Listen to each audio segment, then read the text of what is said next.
¿Alguna vez te has preguntado qué se siente cuando el silencio de la montaña guarda un secreto tan oscuro que cambia todo lo que creías saber sobre la naturalidad de la muerte? Escucha esto con atención, porque lo que estoy a punto de contarte no es solo la historia de un excursionista perdido. Es la revelación de cómo un simple mapa puede convertirse en la confesión más perturbadora que jamás haya salido de las profundidades de Yosemite. Mayo de 2013. Un hombre joven entra al parque con una mochila y un mapa antiguo. 3 días después, debía regresar. 4 años más tarde, su cuerpo aparece en un barranco con ese mismo mapa clavado en el pecho con un clavo de escalada. No fue un accidente. No fue la naturaleza. Fue algo mucho más oscuro. Algo que involucra plantaciones ilegales, sicarios nerviosos y un mensaje cifrado escrito en tinta negra sobre papel viejo. Hoy vas a descubrir cómo una línea trazada en un mapa se convirtió en el hilo que desenredó toda una red criminal. Y si esto ya te hizo pensar por un segundo, deja un me gusta ahora mismo, porque lo que voy a contarte puede cambiar la forma en que ves cada sendero, cada montaña, cada lugar remoto donde crees que estás solo. Vamos juntos en esto. No te vayas, porque el monstruo que habita en estas montañas no es el que imaginas. Mark Blake llegó a Yosemite en la madrugada del 17 de mayo de 2013. 30 años, cartógrafo de profesión, obsesionado con los mapas antiguos como quien colecciona fantasmas del pasado. Había comprado ese mapa semanas antes en una librería de usados, una edición de finales de los 70 con una inscripción en el margen que decía, "El verdadero corazón del parque". Al lado, coordenadas escritas a mano.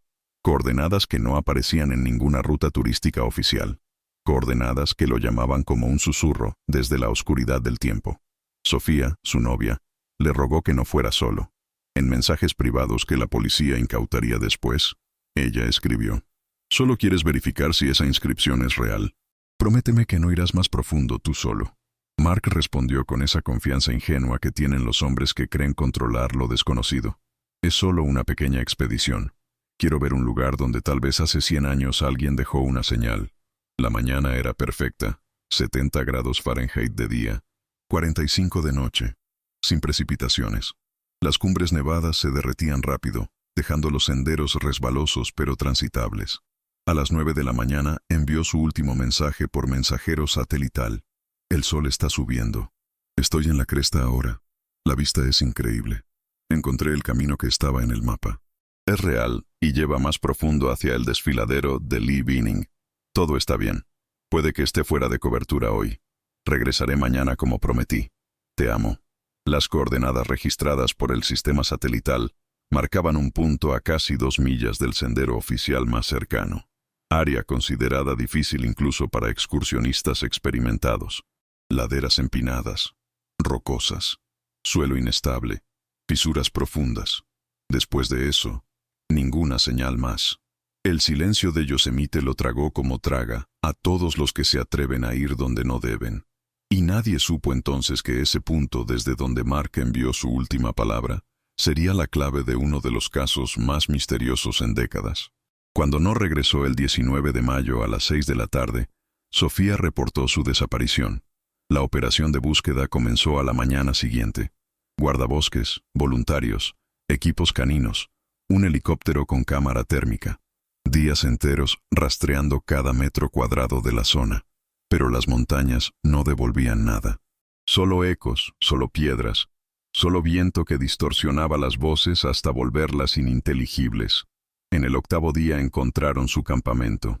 Estaba intacto. La tienda estirada, la cremallera cerrada, dentro un saco de dormir, una mochila, comida, un botiquín de primeros auxilios, una brújula, provisión de agua. Todo ahí, sin tocar, sin señales de prisa, de lucha, de pánico. Las botas colocadas lado a lado cerca de la entrada con las puntas hacia adelante, como se hace antes de dormir o tomar un breve descanso. Sobre una piedra, una taza de aluminio con residuos de café. Estaba en el aire abierto como si el dueño hubiera salido solo por un minuto. Bajo la misma piedra encontraron el mensajero satelital Garmin. El dispositivo estaba encendido, la batería casi llena. El registro de mensajes contenía el mismo mensaje tranquilo que había enviado a Sofía la mañana del 17 de mayo. Después de eso, nada. Ningún botón de SOS fue presionado. Ningún intento de reconexión fue registrado. Para los investigadores, esta fue la primera y principal paradoja. Si estaba en problemas, ¿por qué no usó el dispositivo? Si solo había salido a caminar, ¿por qué lo dejó a la vista, casi deliberadamente? La versión de ataque animal fue descartada. No había rastros de sangre. Sus pertenencias no estaban dispersas. En el campamento, los expertos notaron otro detalle. No había huellas claras en el suelo. El polvo duro, que debería haber registrado cada paso, estaba liso, como si hubiera sido deliberadamente alisado. Los guardabosques asumieron que ráfagas de viento pudieron haber borrado las huellas, pero según los meteorólogos, el clima ese día fue casi en calma. Días después, los equipos de búsqueda descendieron más bajo en dirección al desfiladero. Trabajaron sistemáticamente, cuadro por cuadro. Revisaron cada barranco, cada grieta, incluso las cavidades entre fragmentos de roca, pero nunca encontraron ni una sola pista de una persona. Al final de la segunda semana, los voluntarios se quedaron sin energía. Personas que habían comenzado con esperanza regresaban silenciosas y con las manos vacías. Solo la guardabosques senior María Hernández continuaba releyendo los informes e insistía en que Mark no podía simplemente haberse perdido. En sus notas escribió: el campamento no parecía abandonado sino dejado atrás, como si su dueño supiera que no regresaría. Un mes después, la operación fue oficialmente completada. Una entrada apareció en la base de datos. Mark Blake, desaparecido. Para la policía era otro caso ordinario entre cientos similares. Para su familia, era el fin de toda certeza. Sofía continuó escribiendo a su correo electrónico, esperando que él respondiera algún día. Sus mensajes permanecían sin leer, pero ella no los borraba. Cada uno se convertía en una carta al vacío. Su padre, un exmilitar, había viajado personalmente a Yosemite y trató de caminar la misma ruta varias veces. Se paraba en el campamento, miraba hacia abajo al profundo desfiladero donde corría el río y repetía lo mismo: algo está mal aquí. Así apareció la primera sombra de sospecha, que Mark no murió por accidente y no se perdió, que lo habían sacado de ahí, pero sin pruebas. Era solo un sentimiento. El bosque estaba silencioso. El campamento también estaba silencioso, y la montaña guardaba su secreto como guarda todos los secretos, con la paciencia fría de quien sabe esperar. Septiembre de 2017. 4 años después de la desaparición. El caso de Mark Blake había perdido hacía tiempo su estatus activo. En la base de datos estaba marcado secamente como desaparecido, búsqueda sin éxito. Para los guardabosques era solo otra de cientos de historias que terminaron en silencio. Pero la cordillera montañosa de Yosemite no entrega sus secretos fácilmente, solo cuando elige hacerlo.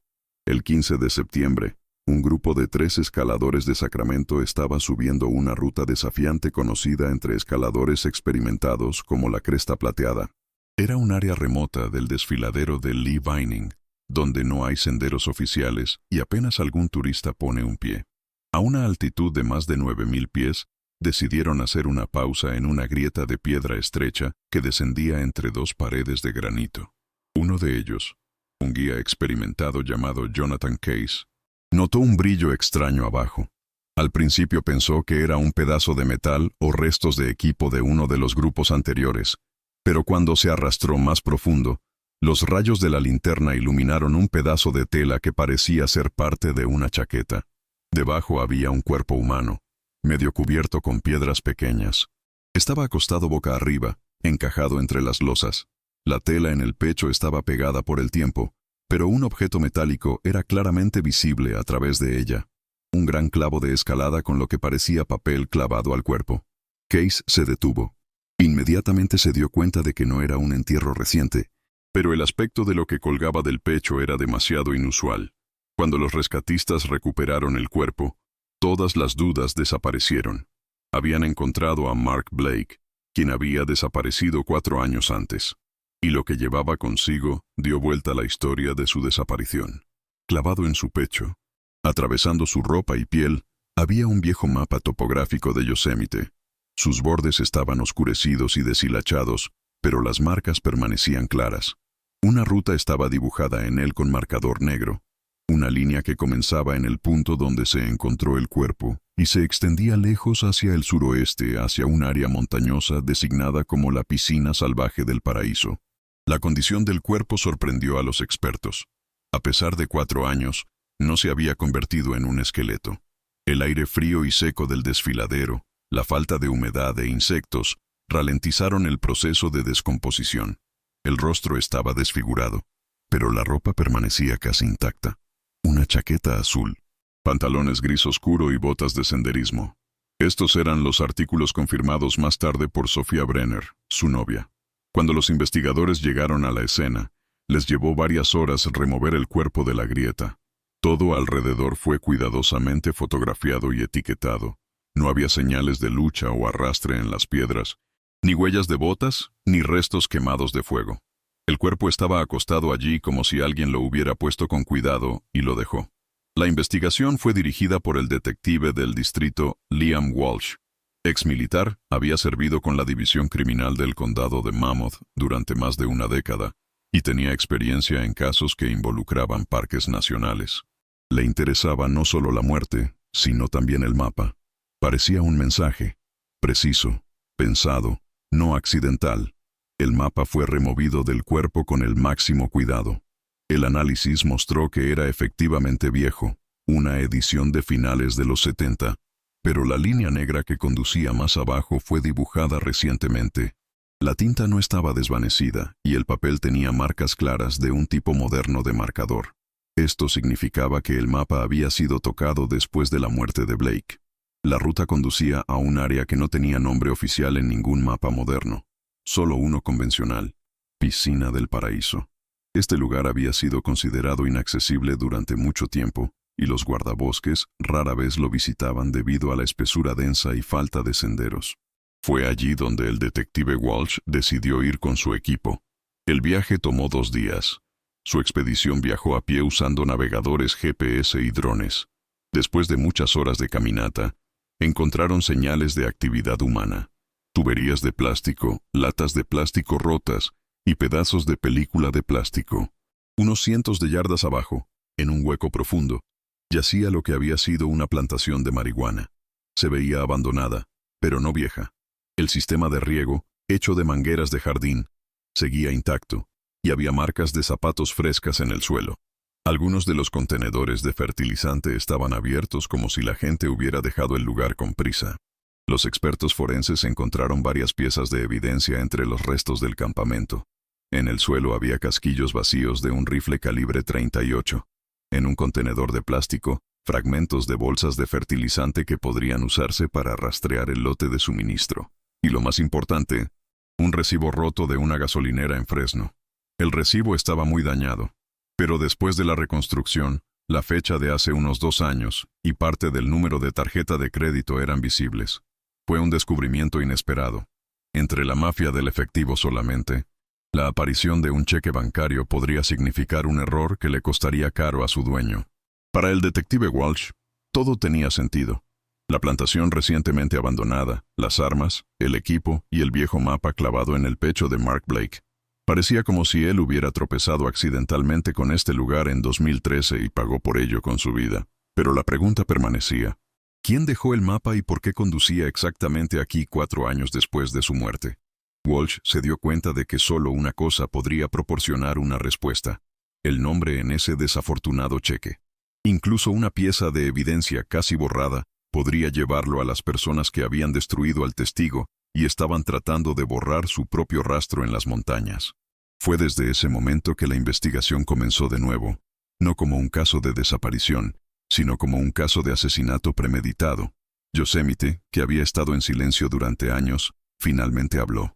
El detective Liam Walsh regresó a Yosemite 2 semanas después de que se encontró el cuerpo. Su objetivo no era solo examinar la escena del crimen, sino caminar toda la ruta marcada en el mapa clavado en el pecho de Mark Blake. 5 personas fueron en la expedición: 2 científicos forenses, un especialista en topografía y 2 guardabosques que conocían bien el área. La ruta comenzaba en el borde del desfiladero de Lee Vining y se extendía hacia la meseta sur, donde los mapas antiguos marcaban un área bajo el nombre convencional: Piscina Salvaje del Paraíso. No había senderos oficiales allí, solo ramificaciones caóticas hechas por mineros de oro y contrabandistas. El lugar era considerado inadecuado para cualquier actividad, demasiado salvaje incluso para cazadores. La subida tomó casi 2 días. Durante el día la temperatura subía a 90 grados Fahrenheit, y por la noche se desplomaba por debajo de 40. El equipo se movía lentamente, deteniéndose cada pocas horas para verificar sus orientaciones. Restos de postes de madera viejos y partes de tuberías de plástico mostraban que el agua había sido transportada allí alguna vez. En el tercer día, encontraron rastros de actividad humana, pedazos de película, restos de contenedores de plástico y un caldero de metal quemado. Unos cientos de yardas abajo, se abría un hueco, casi completamente cubierto de arbustos. Allí, entre las malas hierbas y los cantos rodados, estaba el campamento abandonado. La plantación de marihuana parecía haber sido abandonada recientemente. El sistema de riego, hecho de delgadas mangueras de goma, seguía intacto. Había latas de agua, varias bolsas de fertilizante y macetas de plástico vacías en el suelo. Latas de hojalata vacías estaban tiradas alrededor de la tienda vieja, y colillas de cigarrillo se encontraron en las cenizas del fuego extinguido, solo medio quemadas. Esto significaba que el lugar fue dejado rápidamente, pero sin pánico, sistemáticamente, como si alguien supiera que era hora de desaparecer.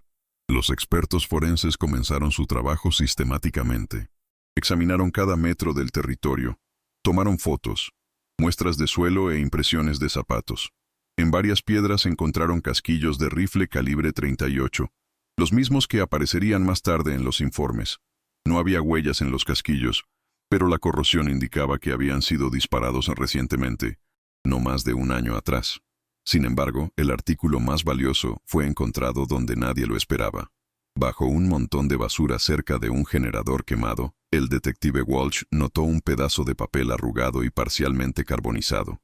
A primera vista, parecía un cheque ordinario, pero cuando fue cuidadosamente desdoblado, resultó ser un recibo de una gasolinera en Fresno. El papel conservaba algunas de las inscripciones, el logotipo de la compañía, la hora de la transacción y los últimos 4 dígitos de la tarjeta de crédito. El recibo era viejo. Según los expertos, tenía al menos 2 años, pero era suficiente para darle a la policía una pista. Incluso un solo fragmento del número de tarjeta podría ayudar a rastrear al propietario a través de la base de datos de transacciones bancarias. Walsh sintió que había tropezado con una conexión real entre el turista asesinado y aquellos que se escondían detrás de esta plantación. La inspección adicional reveló varios otros artículos pequeños. Un pedazo de cuerda con rastros de humedad, media botella de plástico con una huella dactilar y una envoltura de barra energética que había expirado hace 1 año. Esto significaba que la gente había estado trabajando aquí al menos hasta 2016. En la pared de la tienda abandonada, donde los trabajadores presumiblemente dormían, los expertos encontraron huellas de zapatos de 2 tamaños diferentes. Una de ellas era mucho más grande, posiblemente de un hombre, y la otra era más pequeña, pareciendo la huella de un adolescente o una persona baja. Esto indicaba que no solo hombres adultos podrían haber trabajado en el campamento. Toda la evidencia recolectada fue empacada en contenedores especiales y transportada a un laboratorio en el condado de Mammoth. El detective Walsh se quedó otro día. Caminó alrededor del hueco devastado, mirando un lugar que parecía muerto, pero tenía un aire extraño de presencia. Por la tarde escribió en su informe: el lugar no fue dejado por casualidad. La gente tenía tiempo y sabía cuándo irse. No huyeron, se estaban escondiendo. El equipo partió esa noche, siguiendo la misma ruta que la línea en el mapa encontrado en el cuerpo de Blake. Aunque físicamente era solo terreno montañoso, para Walsh ya parecía una escena del crimen. Un hilo delgado que conectaba la muerte en el desfiladero con el silencio de una plantación abandonada. Cuando regresó al departamento, escribió un informe detallado y presentó toda la evidencia para examen, especialmente el cheque. Fue cuidadosamente secado, escaneado bajo luz infrarroja, y parte del texto se volvió legible. El nombre de la gasolinera, la ciudad de Fresno, y la fecha, junio de 2015. El detective se dio cuenta de que una cosa tan pequeña podría ser decisiva. En casos donde no hay rastros obvios, son fragmentos como este, un pedazo de papel, un hilo roto, una huella desgastada, los que a veces revelan todo. Este recibo era justo ese fragmento. Un puente entre Mark Blake y las personas que intentaron borrar su presencia del mapa de Yosemite. Una nueva etapa estaba comenzando para Walsh. Por primera vez en 4 años, tenía pruebas reales tangibles y quizás la primera respuesta a la pregunta de por qué un viajero que simplemente quería encontrar el corazón del parque tropezó con algo que no debía ver. Descifrar parte del número de tarjeta de crédito del recibo tomó varios días. El banco era reacio a cooperar, citando confidencialidad, pero después de una solicitud oficial de la oficina del fiscal del distrito, finalmente obtuvieron los datos. La tarjeta pertenecía a Jake Torrance, un residente de 34 años de Fresno. Su apellido no significaba nada ni para la policía ni para el detective Walsh. Vivía una vida ordinaria, poco notable. Un apartamento alquilado en los suburbios, un auto viejo y un trabajo como electricista para una compañía privada que daba servicio a almacenes industriales. Solo se encontraron algunas ofensas menores en la base de datos policial, robo de repuestos cuando era joven y arresto administrativo por una pelea en un bar. Los últimos 10 años estaban limpios. Un hombre que parecía haber dejado su pasado atrás hace mucho tiempo. El detective Walsh y su compañero visitaron su casa en el vecindario sur de Fresno. El pequeño dúplex de un piso se encontraba entre otros como él, con céspedes quemados y viejas camionetas en la puerta. El propio Torrance estaba sentado en el porche, un hombre delgado con manos nerviosas, jugueteando con un encendedor. Su reacción a las placas policiales fue instantánea. Se tensó pero no intentó huir. La conversación continuó con calma hasta que Walsh le mostró una fotocopia del recibo encontrado en la piscina salvaje. Entonces el rostro de Torrance cambió. Intentó sonreír pero fue forzado. «Tienes que estar bromeando», murmuró. «Tiré esas tarjetas hace mucho tiempo. No tengo idea de qué es este lugar». Su voz temblaba.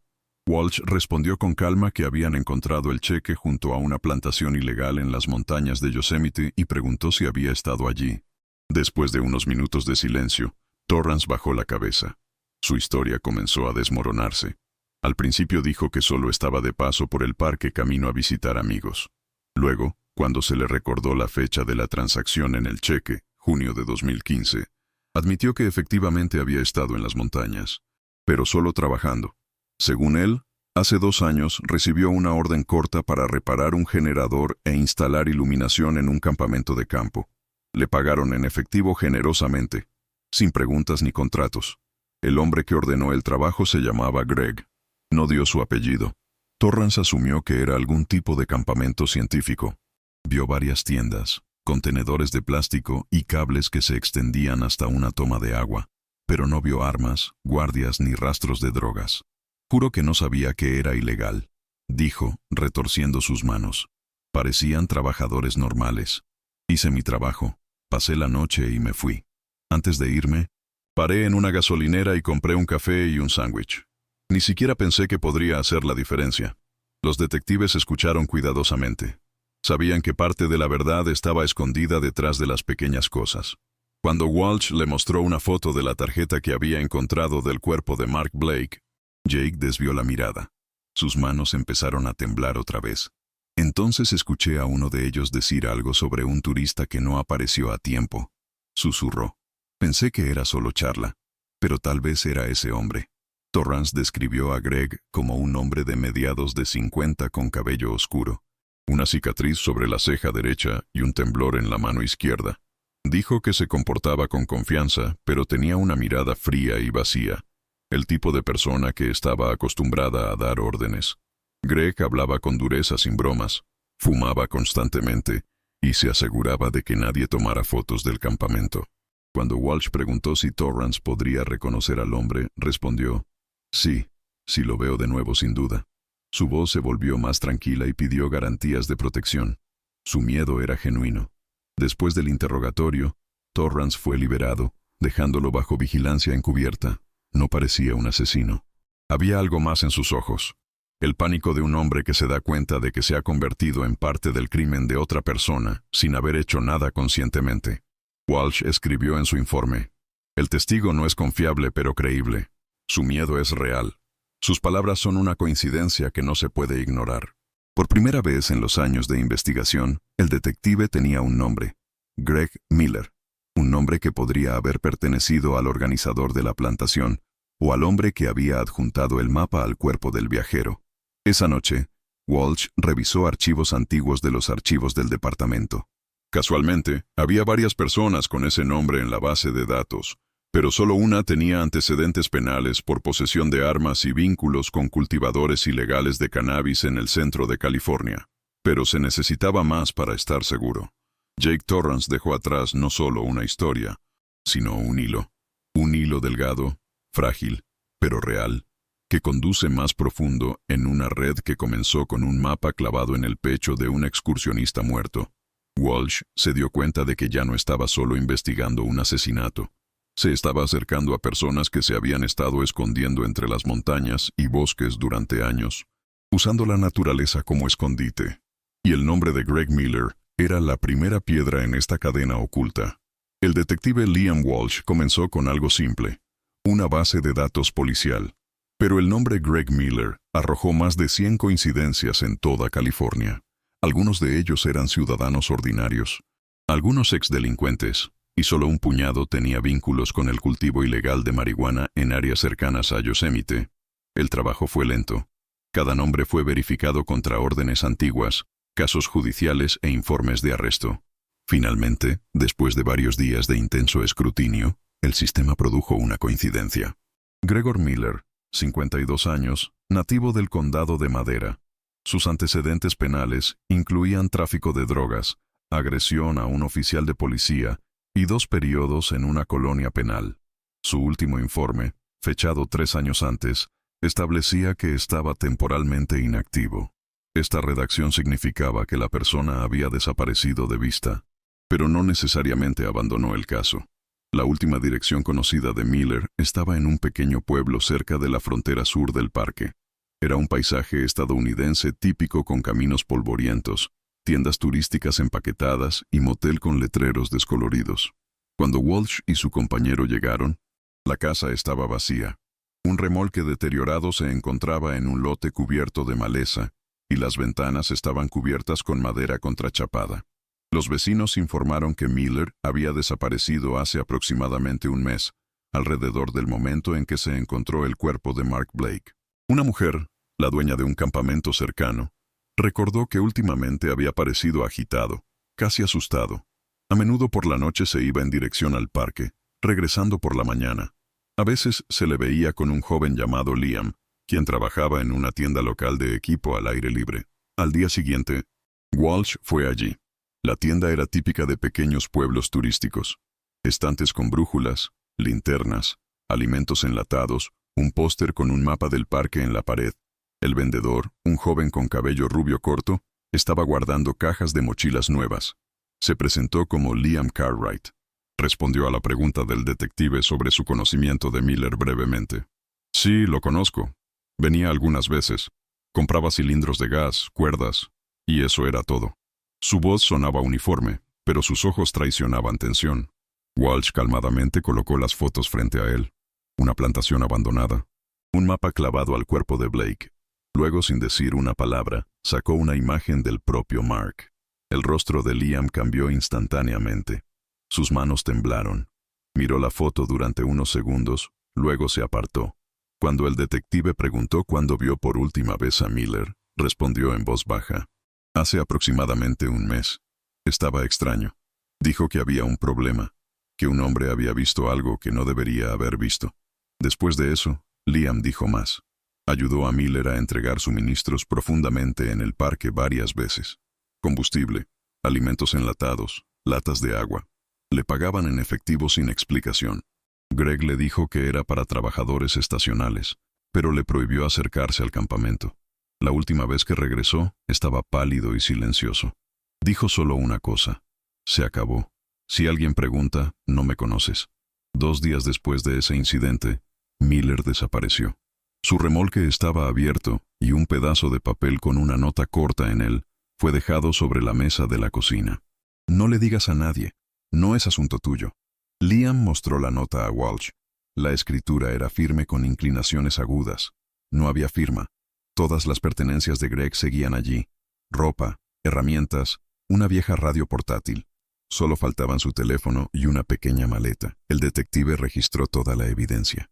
Proporcionaron un detalle importante. Miller no huyó espontáneamente. Se estaba preparando y probablemente alguien le había advertido que el cuerpo de Blake había sido encontrado. Durante el interrogatorio, Liam se veía exhausto. Constantemente miraba alrededor, agarrando nerviosamente una botella de agua. Su miedo no parecía fingido. Cuando Walsh le prometió protección, aceptó cooperar. Recordaba otro lugar donde, según Miller, podría esconderse si las cosas se ponían calientes. Era un viejo aserradero a 10 millas del pueblo, abandonado desde hace mucho tiempo después de un incendio. Se rumoreaba que a veces cazadores ilegales pasaban la noche allí. En su informe, Walsh escribió: Miller puede estar escondido. Debe ser verificado inmediatamente. Nivel de peligro es alto. Esa noche organizó una operación. El equipo incluía 2 agentes federales y 4 oficiales locales. La ubicación del aserradero fue marcada en un mapa detrás de una cantera abandonada en medio de la nada, donde los caminos habían estado cubiertos de maleza durante mucho tiempo. Incluso los guardabosques no podían llegar allí. Antes de irse, Walsh miró durante mucho tiempo una fotografía de Mark Blake que había estado en su archivo desde el primer día. Cada detalle de ese rostro, un hombre ordinario que simplemente había ido a las montañas, tenía un significado completamente diferente. Ahora lo que había parecido una tragedia accidental se estaba convirtiendo en parte de un esquema mayor. El detective entendía que Miller podría ser solo el ejecutor, pero era la primera persona que se encontró viva, porque entonces, detrás de él, hay alguien más. Y si Walsh se demoraba incluso un día, ese alguien desaparecería para siempre. La operación comenzó al amanecer. El viejo aserradero que una vez operó en las afueras de Yosemite había sido tragado por los árboles hace mucho tiempo. Todo lo que quedaba del camino hacia él era un sendero estrecho cubierto de musgo y maleza. Las estructuras de madera estaban deterioradas. El techo se había hundido en varios lugares y las paredes estaban ennegrecidas por la lluvia y el tiempo. Sin embargo, una luz tenue era visible adentro. Una señal de que el lugar no estaba completamente abandonado. Un grupo de 6 oficiales entró sin anunciarse. Uno de ellos, usando un dispositivo de imágenes térmicas, detectó una fuente de calor en el edificio que una vez había servido como oficina. Cuando la puerta fue pateada, efectivamente había un hombre adentro. El hombre no resistió. Se levantó las manos y dijo con calma: «Han estado viajando mucho tiempo». Así fue como detuvieron a Greg Miller. Estaba durmiendo en un viejo saco de dormir con una lata abierta de comida enlatada y una pistola sin balas junto a él. Se veía exhausto, crecido, con profundas ojeras oscuras bajo los ojos. Parecía que no estaba huyendo. Estaba esperando. Durante el arresto no resistió. No preguntó de qué se le acusaba. Solo repitió una cosa: sabía que vendrían. En el piso encontraron varios papeles, trozos de periódicos y un viejo mapa del parque con áreas marcadas del bosque. Todo parecía como si una persona hubiera vivido aquí durante mucho tiempo, pero sin un plan. El primer interrogatorio tuvo lugar el mismo día en la estación de policía local. Miller estaba nervioso, pero no agresivo. Cuando se le preguntó sobre la plantación, respondió de inmediato. No negó que la dirigiera. Dijo que era un vigilante, un mercenario. Le pagaban en efectivo a través de intermediarios, y su tarea era asegurarse de que nadie se acercara al sitio. No maté a ese tipo, dijo, retorciendo sus manos. Solo estaba vigilando, pero cuando nos vio, me ordenaron deshacerme de él. Según Miller, el verdadero dueño era Luke Sims, un hombre que el departamento ya conocía de varios casos antiguos de tráfico de drogas en el centro de California. Sims no dejaba rastro, no firmaba documentos, no mantenía dinero en sus propias cuentas y trabajaba a través de una cadena de representantes. Las plantaciones y los parques nacionales eran solo parte de su negocio. Miller recibió una orden de alguien en la cima, pero según él, no pudo cumplirla hasta el final. Cuando vi al tipo, dijo, refiriéndose a Mark Blake, me sentí enfermo. Era joven. No entendía nada. Pensé en mi hijo. No pude hacer eso. Explicó que había ordenado a su asistente, Jack, llevar el cuerpo más profundo en el bosque y esconderlo. Pensé que se limitaría a intimidación, tal vez golpizas, pero no asesinato. Pero al día siguiente, Jack regresó silencioso y dijo solo, «Está hecho». Miller no preguntó. Sintió que era mejor no saber. Una semana después, la plantación recibió una orden de cerrar. Entonces se dio cuenta de que la situación estaba fuera de control. Cuando se le preguntó sobre el mapa, los clavos clavados o cualquier otro símbolo, Miller simplemente se encogió de hombros. Me enteré de eso por ustedes. No sabía que estaba muerto. Pensé que simplemente había sido liberado o se había movido. Sus palabras sonaban sinceras, aunque Walsh sabía que estaba frente a un miembro experimentado de una red criminal que sabía cómo mantener la calma. Pero el miedo en su voz era real.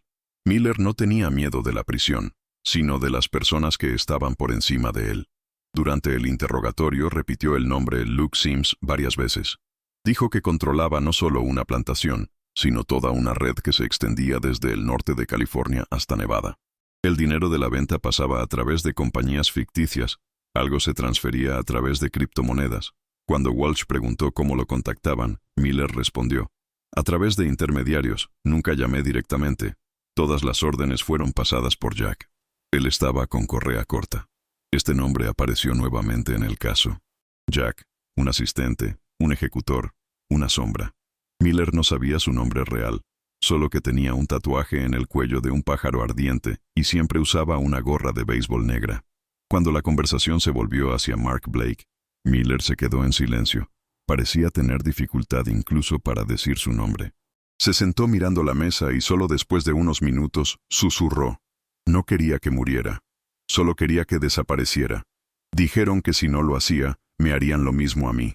Después de varias horas de interrogatorio, Walsh detuvo la grabación. Se dio cuenta de que este hombre no estaba mintiendo completamente, pero tampoco estaba diciendo toda la verdad. Greg era un eslabón, no una fuente. Su historia solo abría una nueva capa, el nombre de Luke Sims, que ahora se estaba convirtiendo en el principal en el caso. Cuando Miller estaba siendo sacado de la habitación, se detuvo en la puerta y dijo: si están buscando al tipo que realmente lo hizo, no me miren a mí. Miren al tipo que tiene a todos en el anzuelo. Walsh no respondió. Tenía la sensación de que esta frase era la clave. Miller, a pesar de su cansancio, no parecía derrotado. Más bien parecía condenado, pero aliviado. Era como si ser capturado significara el final de la espera constante. Después del interrogatorio, el detective pasó mucho tiempo revisando el expediente del caso. Vio un diagrama frente a él. En el centro Sims, debajo Miller, y junto a él estaba el desconocido Jack, el que había llevado a cabo la orden y desaparecido. Era él quien pudo haber clavado el mapa en el pecho del viajero, pero era imposible probarlo todavía. Ahora la investigación tenía que moverse a otro plano. La cacería ya había comenzado, pero el objetivo permanecía en las sombras. Después del arresto de Miller, la investigación se congeló. El detective Walsh tenía dos nombres: Luke Sims, un intocable señor de la droga de Sacramento, y Jack, un asistente sin nombre cuya silueta permanecía como una sombra en todo testimonio. El informe del interrogatorio de Miller era breve. Jack, joven, tatuaje de un pájaro ardiente en el cuello. Apareció unos meses antes del incidente. Recomendado desde arriba. Sims no estaba oficialmente involucrado en ningún caso. Su negocio existía a través de intermediarios, compañías fantasma, testaferros, cuentas en el extranjero. Las personas que trabajaban con él desaparecían o se mudaban. Cada intento de Walsh de obtener una orden de allanamiento se encontraba con falta de evidencia, pero la oportunidad llegó inesperadamente.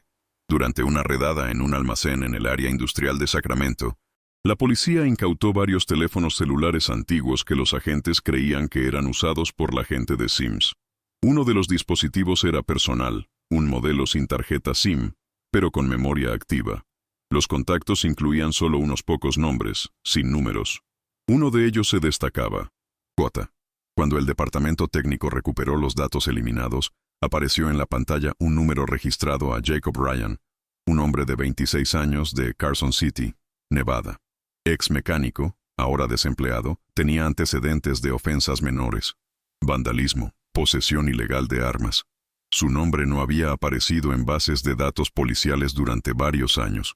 Siguiendo un aviso de la policía local, Ryan fue encontrado en un motel en las afueras de Reno.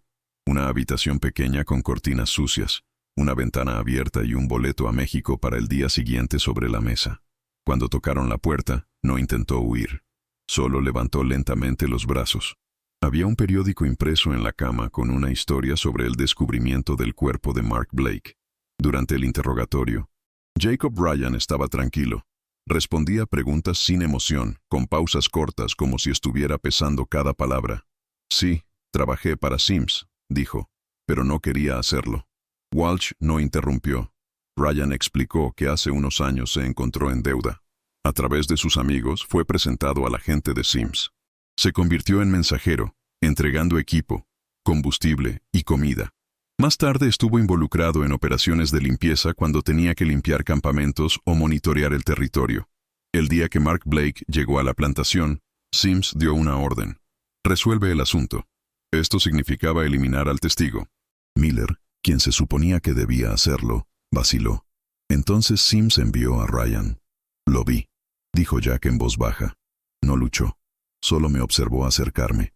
Sabía lo que estaba haciendo, pero cuando terminó, no pude dejarlo solo. Su voz apenas temblaba. Según el protocolo, admitió que fue él quien clavó el mapa en el pecho del Blake muerto. Lo encontré en su bolsillo, vi la inscripción y me di cuenta de que podría ser la única manera de dejar un rastro. Dibujé una línea, dijo. Una que conducía al lugar. Quería que la policía lo encontrara. Quería que alguien finalmente viera lo que estábamos haciendo. Ryan no intentó justificarse. Solo dijo que no podía ir a la policía porque Sims tenía a todos bajo su control. Tenía direcciones, fotos, nombres. Si hablaba, explicó, desaparecería al día siguiente. Walsh escuchó sin tomar notas. Todo sobre este caso había sido confuso desde el principio.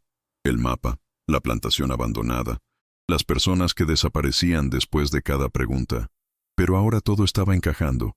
Mark Blake efectivamente se había convertido en un testigo accidental, y su muerte fue el eslabón que finalmente rompió la cadena.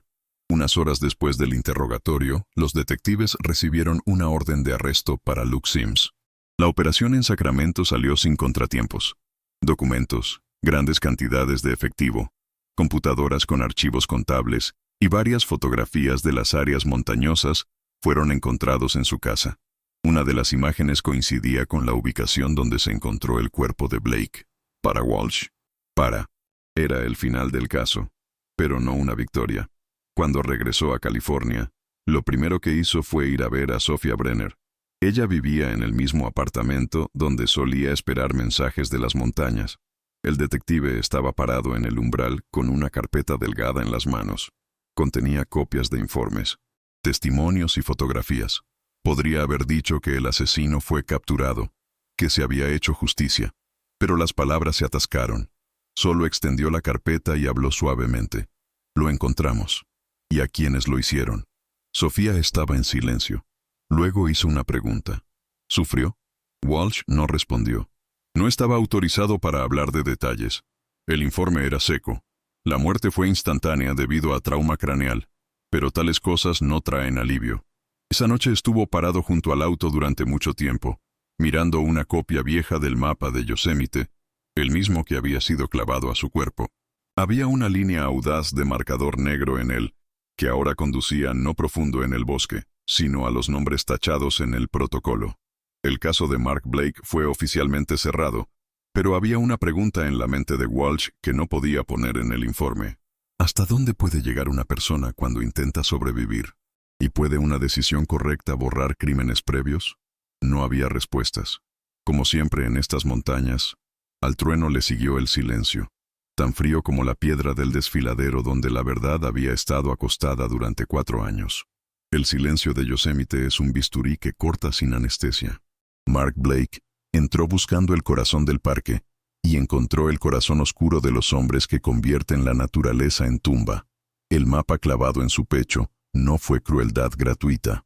Fue la confesión desesperada de un asesino que quería ser atrapado, que dibujó la línea que lo condenaría porque ya no podía cargar solo con el peso. ¿Entiendes lo que esto significa? Que incluso en el crimen más frío hay un hilo de humanidad agonizante, que nadie escapa de lo que hace, ni siquiera escondiéndose entre montañas que guardan secretos mejor que cualquier tumba. La pregunta no es si la justicia llegó.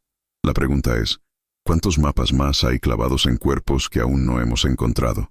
Si esta historia te hizo sentir algo que no puedes nombrar, comenta. El mapa siempre lleva a la verdad, porque quien lo escriba entenderá que hay senderos que nunca deberías caminar solo. Suscríbete, porque la próxima historia que te contaré te mostrará que hay lugares donde hasta la luz tiene miedo de entrar.